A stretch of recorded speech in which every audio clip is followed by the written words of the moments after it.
Welcome back to Well, That's Interesting, the What in the Holy Hell is Going On edition. What a question. I will never be able to answer this question. I have no idea what's going on ever. No. No. In-Betweeni. 061, John Glenn's Fireflies. Sure. And The Mad Gasser of Mattoon. I mean, that kind of sounds like a Dr. Seuss book. Yes. But like a Dr. Seuss B-side. The one they didn't publish. Yeah, that no one cared about. Not even Dr. Seuss. I don't know what his real name is. He was probably like, you know what, this isn't, I've done better. It's in the maybe pile. Yeah. Yeah. Well, these two stories, one of them was a mystery for a very long time. I'm so gay for a mystery. So gay for a mystery. And the second one, it's still a mystery to this day. Double Double mystery. gay mystery. Double mystery. Double mystery. I have to sing it. Make it even gayer. That's right. I'm gay, so I can say that. I'm Jill Chacha, and I am with the very gay Marissa Riley. Thank you. That's me. I'm gay. I have to sing sometimes. I'm sorry. It's okay. It's okay. Yeah. If this is your first time listening, welcome to the flock. Welcome. Dr. Riley here comes in cold and learns everything in real time, just like you. It's true. I had no idea what we were going to talk about. That's why I processed it with a song. It's helpful, especially with trauma. Absolutely. I'm just processing my trauma. But yeah, I had no idea what we were going to talk about. I never do. I didn't even get a hint this week other than Jill just kept telling me I was going to love it. And yeah, and so now we're here. We're experiencing this trauma together. We are trauma bonding, you and me, listeners. And we're going to... It's going to be great. We're going to sing and scream our way through it. And it's going to be great. And apparently it's going to be great. Yes. And I actually really believe Jill because it's always great. It always is. It always is. I guess we should begin. We should. All right, my friends, to begin, we need to travel back in time just a bit before heading off into the cosmos. Ooh, okay. Let's rewind the clock to February 20th, 1962. Ah. The 60s, of course, being a groovy decade filled to the brim with civil rights protests being violently squashed by the police force. Yeah. A political tit-for-tat between the U.S. and Russia was raging, and men were desperate to get to space. Yeah. So honestly, it's like today, but with more drugs and fewer pandemics. Yeah, it really is. Not much has changed. No. Every man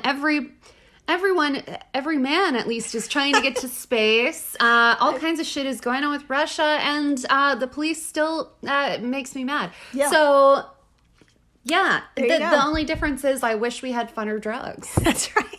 And less COVID. More drugs, less COVID. Put it on a tote. Put it on a tote. Sweet yesterday. Jesus. So, another big difference between our times is that no American had yet orbited the Earth. Ah. Now, just a year prior, however, in 1961, Soviet cosmonaut Yuri Gagarin became the first human being to travel into space and the first man to orbit the planet, a feat accomplished in 89 minutes. That's like 3 episodes of Nailed It. Yeah. That's like 3 episodes of Well, That's Interesting. Yeah. Oh my God. That's a binge sesh. But not even that long of a binge sesh. Sorry, I'll stop talking about her on podcast. Never. So, needless to say, the U.S. government wasn't going to let that shit slide. It was decided the only way to counter the Soviets was not only to get up there ourselves, but to be up there longer and orbit the fuck out of the Earth. Like, circle it a few times, not just once. Oh my God, we're so competitive. Like, did we even... So petty. We're so petty, too. Like, did we even want to go to space? Or is it just because our neighbors did? Are they even neighbors? They're so far away. Why do we care? There's a whole history. There's a whole thing. So, the hustle began, and the Mercury Atlas 6, or the MA6 mission, was born. Ah. Basically, this plan involved getting an Atlas LV-3B spacecraft, okay, which NASA calls an expendable launch system. Okay. But basically, it's a missile. Okay. Then you're going to put a Mercury spacecraft. It would like hitch a ride on it. Yes. Yeah. Yes. Until the Atlas's fuel was used up, and then when the altitude and trajectory were just right, the Mercury spacecraft would be flung into the great unknown. I get it. There you go. That makes sense. And boy, howdy, there were a lot of unknowns.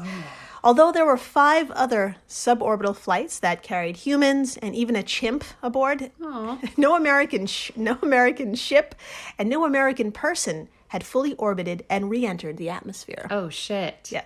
The MA6 team had to prepare the sole crew member aboard the Mercury for everything, even though they had no idea what to really expect. That's a lot of pressure. This is stressful. Yeah. So, Dr. Marissa, please tell us, according to the mission's wiki, what situation was the team in, and because of this, what did they stuff the Mercury with? Ooh, okay. I would love to tell you. All right, quote, as the effects of orbital space flight on humans were unknown except to the Soviets, who were keeping whatever knowledge they had a secret, the pilot was prepared with an onboard medical kit consisting of morphine for pain relief, fun, methamphetamine sulfate to treat any shock symptoms, benzylamine hydrochloride, nailed it, to counter motion sickness, and racemic amphetamine sulfate, a stimulant. End quote. There you go. So, I know a couple of those. lots of drugs. Lots of good drugs. Lots of different drugs for lots of different situations while in orbit. Yeah. But don't forget about re-entry. Okay, for this, there was, quote, a survival kit on board to assist the pilot while waiting for recovery after splashdown, including a desalter kit, dye marker, distress signals, signal mirrors, signal whistle, first aid kits, shark chaser. What? A PK-2 raft, survival rations, matches, and a radio transceiver, end quote. Just ready for it all. And a shark. And a shark. Am I getting that right? Yeah, they were ready for sharks. That is crazy. Yeah. Well, I mean, when you land, it might be a while. That's right. It might be a while. You might be in the ocean, or you might be on a land. Those land sharks, those land sharks, they're going to get you. So, God knows, with all eyes on the United States, we couldn't lose our soon-to-be national hero, John Glenn, the sole crew member and American aboard the Mercury. Good old Glenn. That's right. So, the pressure's on, and the big day has finally arrived. John climbed into the Mercury capsule he lovingly called the Friendship 7 in honor of himself and his 6 other astronaut buddies to be left on Earth. And took off, leaving our atmosphere, circling the globe, and landing in the ocean, all without a hitch. No, of course not. That did not happen. I actually don't know anything about this, so this is all new to me. Yeah, it did not happen like that at all. Dr. Marissa, I think we should take a stroll through the list of setbacks right at launch. What do you say? I say yes. Okay. Tell me everything. Let's alternate reading off the list. So please, start us off. Here you go. I would love to. All right, quote. The day started with a 30-minute delay to replace a faulty component in the Atlas's guidance system. That's important. As the hatch was being bolted shut, 70 hatch bolts had to be secured, but one was found to be broken. Oh, fuck. This caused a 42-minute delay. As all the bolts were removed, the defective bolt was replaced, and the hatch was then rebolted shut. Oh, yeah, that's going to set you back. Yeah. All right. The countdown then began, but was ultimately halted for 25 minutes while a liquid oxygen propellant valve was repaired. Jesus. There you go. Finally, after 4 hours after John first entered the Friendship 7, it was go for launch. Lead communicator Scott Carpenter radioed to our astronaut inside, "Godspeed, John Glenn." But, quote, due to a glitch in Glenn's radio, he did not hear Carpenter's phrase during the launch. Oh my God.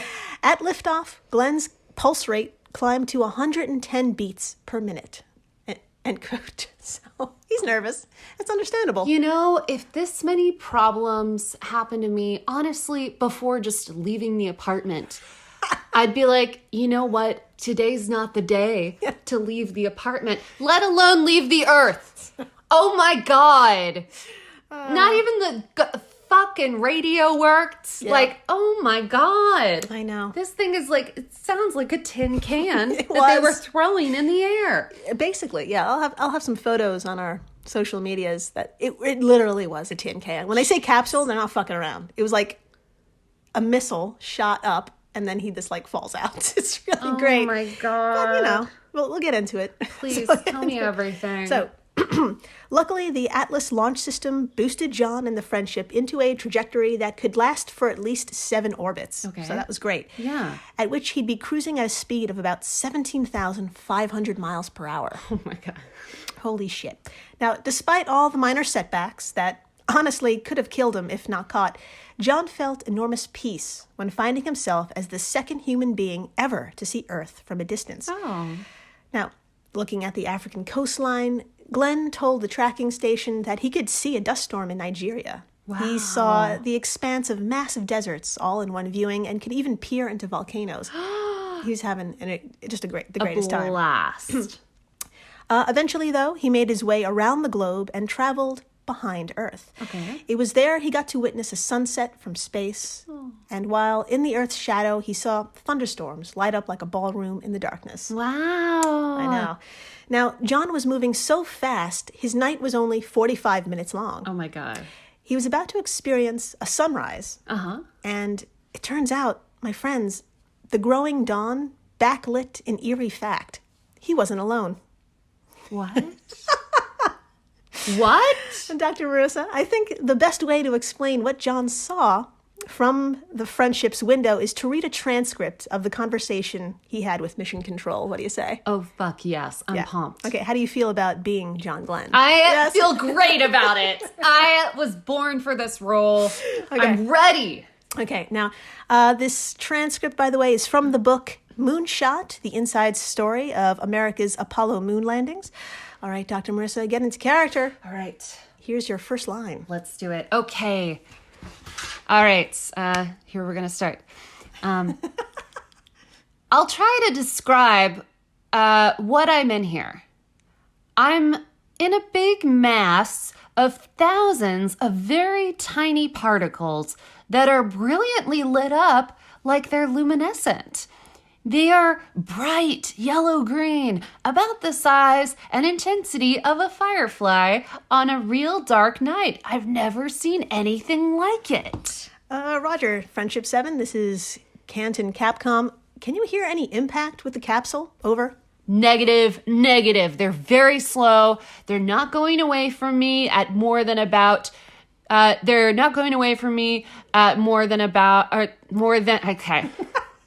Hold on.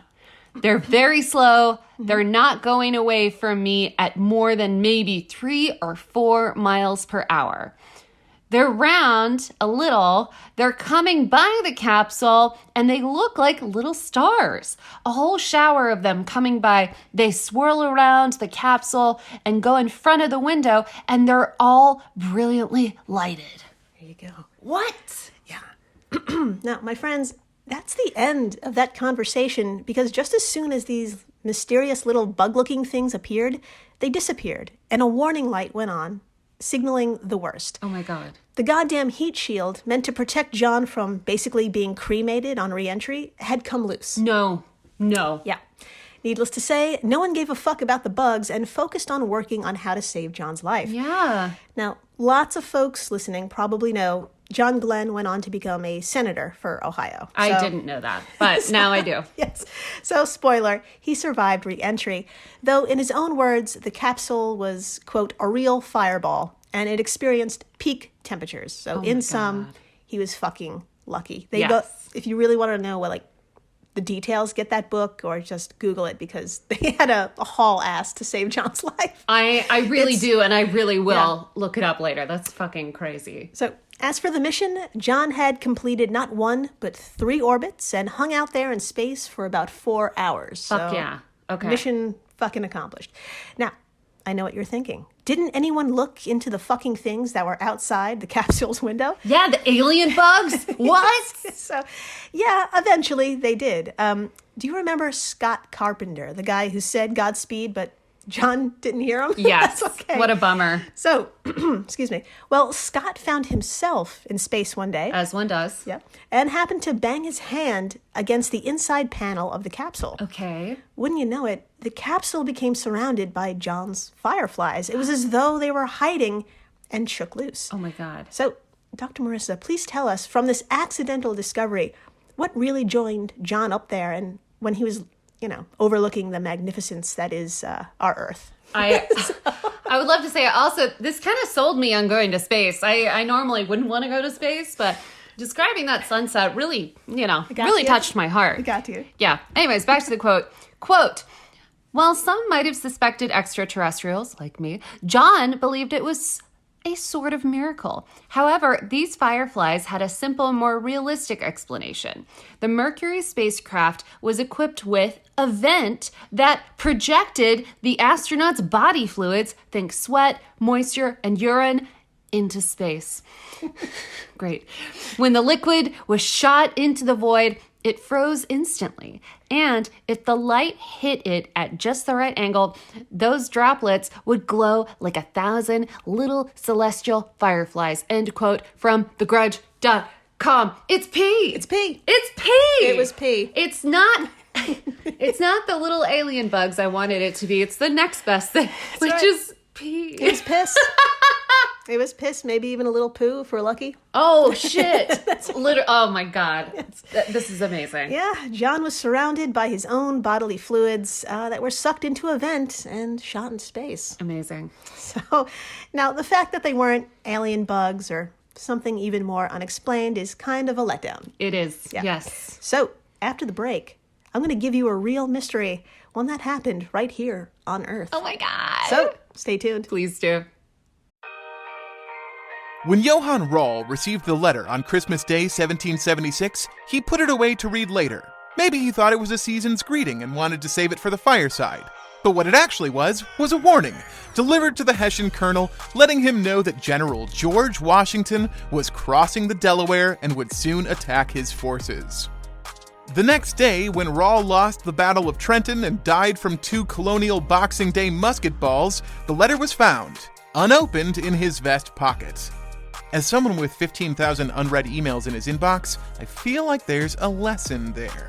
Oh well, this is The Constant, a history of getting things wrong. I'm Mark Chrysler. Every episode, we look at the bad ideas, mistakes, and accidents that misshaped our world. Find us at constantpodcast.com or wherever you get your podcasts.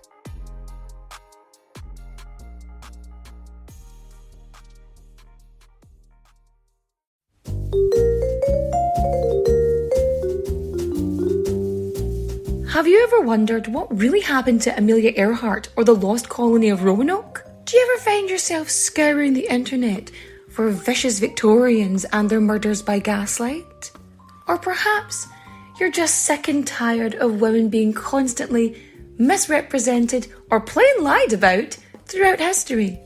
If so, join me, Katie Charlwood, history harlot and reader of books, on Who Did What Now, the history podcast that's not your history class. Part of the Airwave Media Network. Available on Apple Podcasts, Spotify, or wherever you listen to podcasts. Adios, au revoir, au revoir, my friends. Bye-bye.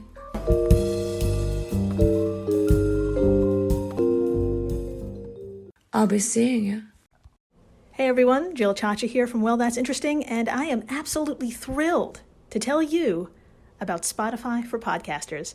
I use it, I love it, and it all started by downloading the free Spotify for Podcasters app, which has all the tools you need in one place to record and edit your masterpiece of a podcast. Spotify for Podcasters also distributes your show to all major platforms. So when you hit publish, your episodes will stream not only on Spotify, but I'm talking about the Apples, the Googles, Stitcher, Good Pods, the other ones. You get the idea. And you can monetize your podcast with no minimum listenership required. You could also set up monthly subscriptions and record ads just like this one. So what are you waiting for? Download Spotify for Podcasters today and start changing the world. Oh, and please, stay interesting. And we're back. We are so back. We're so back, and we've returned to Earth and landed in, you guessed it, Mattoon, Illinois. Fuck yeah, Mattoon, Illinois. Fuck yeah. Where in God's name is Mattoon? I don't know. Don't worry, I got you. My friends, point to the Great Lakes in the northeastern United States. Okay. The lake all the way to the left is Lake Michigan, and the state to its left is, you guessed it, Wisconsin. Ah. Underneath Wisconsin is Illinois. Okay. Now point to its center and move a little southeast, and boom, we're in Mattoon. We're in We're Mattoon. finally here. Fuck yeah, Mattoon. And today, it's a city of about 20,000 people.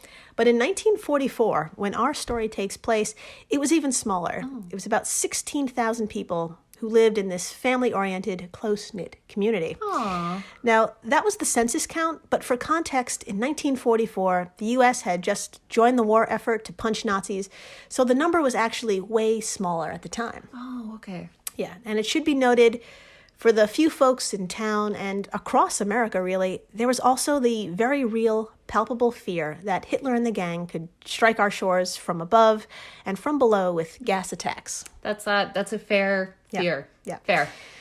So that's what makes the events which took place between August and September of that year all the more sinister. Oh my God. Yeah. Let's begin with the first known attacks, which occurred during a hot, muggy summer. Oh my God. Yeah. The evening of August 31st was no different, so windows across town were open to let in some fresh air, and it turns out a bit more than that. Oh, I'm so nervous. One couple awoke to a sweet smell, and quickly that sweet smell caused some unsavory side effects. Oh my God. The husband experienced a fit of vomiting, and the wife, terrified she'd left the stovetop gas on, attempted to jump up and run to the kitchen, but she found herself unable to move. What? Yeah. Oh, I'm so stressed. Is this going to happen to us? Do you like how I paused everything? I'm like, Jill, do we need to close the windows? Oh my God. So, Dr. Marissa, according to the Daily Journal Gazette and damninteresting.com, what happened that same night? I would love to tell you. All right, quote, a young housewife named Aline Kearney had been laying in bed reading the newspaper when she noticed a strong, sweet odor seeping into the room. The smell made her and her 3-year-old daughter feel ill. But when Aline tried to get out of bed, she found that she couldn't move her legs. Aline's sister was staying in the house, and upon learning of the strange odor and its ill effects, she dashed to the neighbor's house to have them contact the police. Good stuff. When the police investigated, they found nothing out of the ordinary. But when Aline's husband arrived home at 12:30 a.m. from his job as a cab driver, he discovered a prowler outside the bedroom window. He gave chase, yet the unknown lurker escaped. And, quote, who the fuck is poisoning people with sweet smelling odors? That's right. Who's doing this? That's right, my friends. Someone, something, somehow is causing people to puke or go limp, specifically at night, perhaps thanks to a sweet gas of some sort. Okay, is this the alien story? We gotta, we'll get into it. Okay. I'm going with aliens. That's my answer to everything. I'm never right.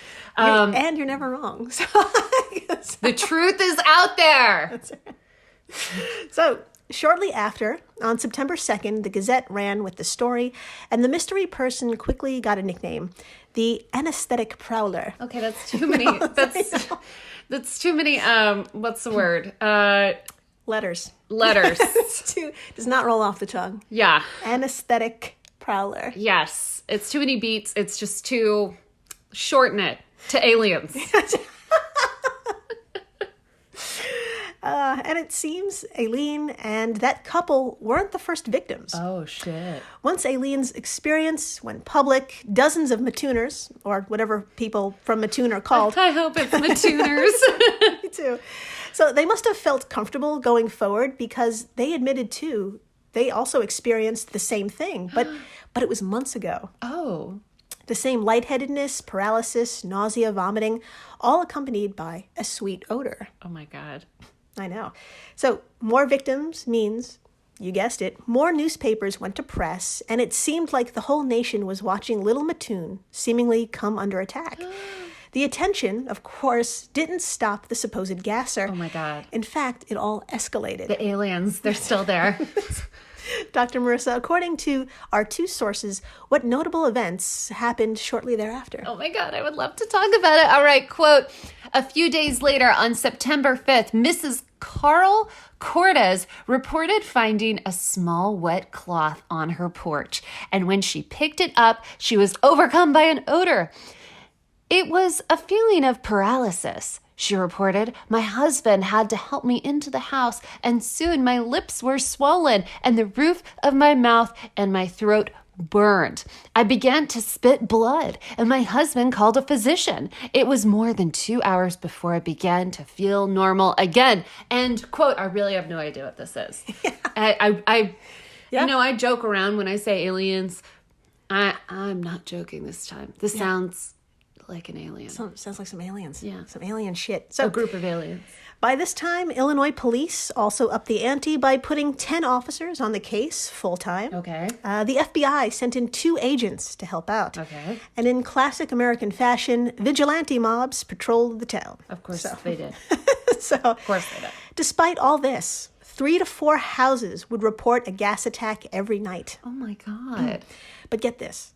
No evidence was ever found at any scene. What? Yeah. And those reporting illnesses, they were medically evaluated, and you guessed it, nothing was found there either. Oh my God, don't tell me they're going to blame it on hysteria. Please don't tell me it's going to be mass hysteria. Oh, okay. Am I right? No. Yeah, the cops at this point did what a lot of cops would do, point the investigation towards the possible victims. Of course. That's right. An announcement was made that the next person to claim an attack and was found to have no medical problem would be arrested and charged. Are you serious? Yeah. Oh, I'm so pissed. Needless to say, the reports stopped. And September 13th was the day it all supposedly ended. But of course it kept happening. People just couldn't get help. So, as of today, no chemical evidence of gases had been found. No one was caught.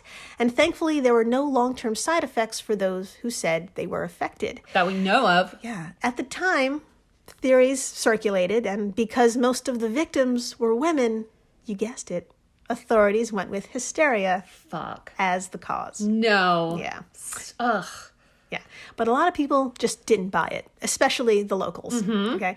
Many believed it was a single person with a vendetta. Yeah. But many others went with a more logical approach once the dust settled. Aliens. The dust settled. The dust settled and we saw aliens. Aliens everywhere. Dr. Marissa from Gizmodo.com, tell us, what was nearby? I would love to tell you. All right, quote, some people blame the nearby diesel engine manufacturing plant for emitting gases that made the more sensitive people sick, end quote. Well, that's what it is, y'all. That's what it is. I know. That's a pretty good guess, I would have to say. I think so. Unfortunately, it was never looked into. Are you serious? No. God damn it. No. But if you Google Mattoon, Illinois factories, today, the entire town is circled by manufacturers, still, to this day. That's 100% what it is. There was probably like a gust of wind and everyone who left their windows open got sick. There you go. With maybe compromised immune systems or just people who were tired. I don't know. There you go. I solved it. Thank you, doctor. You're welcome. The end. The end. Mystery solved. You're welcome. World. I'm kidding. Thank you, Jill. Thank you. Yeah. Thank you for listening, subscribing, telling your friends about the Mad Gasser and John Glenn's piss. Yeah. If you haven't told people yet, tell them now. You really do. Text them. First thing tomorrow. Yes. First thing. Tell them about the piss. Yeah. And then tell them it's not aliens. It's the factory. There you go. It's the factories. Plural. And please, stay interesting. Oh, please do.